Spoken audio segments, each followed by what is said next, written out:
Hello friends, in the series on the income tax cases, today we will discuss a very important concept in the assessment proceedings, and that concept is that it has been seen in the recent past that revenue in the garb of preponderance of probability and on the basis of the suspicion makes a lot of additions by turning a blind eye to the evidences produced by the assessee, and the assessing authorities, by picking up one or the other clue from the records of the assessee, like in the present case, that as soon as the funds came into the account of the assessee, the funds were transferred by the assessee to the person to whom it belongs, and on this basis alone the assessing officer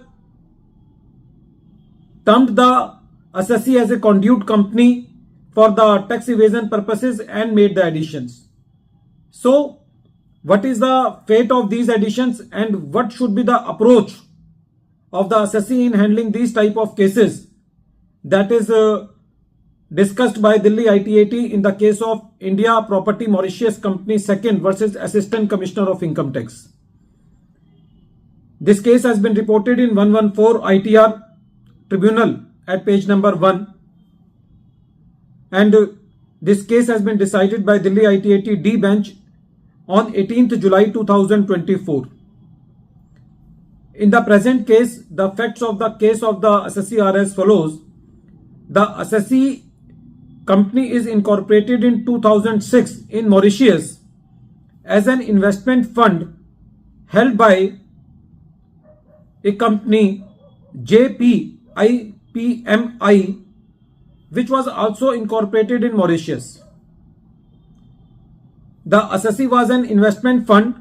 which was pooling the investments from various countries, and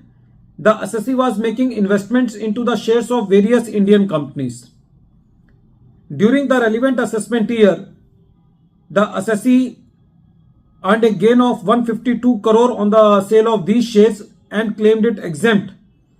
under section 90 subsection 2, and according to article 13 subarticle 14 article 13 subarticle 4 of the double taxation avoidance agreement between India and Mauritius, and accordingly claimed a refund of TDS of rupees 40 lakh. When the assessment proceedings were going on, the assessing officer, after seeking the directions from the DRP, made the additions and taxed the capital gain of the assessee and denied the benefit of the article 13 subarticle 4 of the double taxation avoidance agreement. The main allegation of the assessing officer was that as the funds came from the sale of the investments, it were immediately transferred to the companies from where the money was pooled for making the investments. When this matter was heard by the tribunal said that in the present case the investment by the assessee has been made over a period of 5 years, that is assessment year 2007-8 to the assessment year 11-12, and all the investments were held in the name of the assessee company.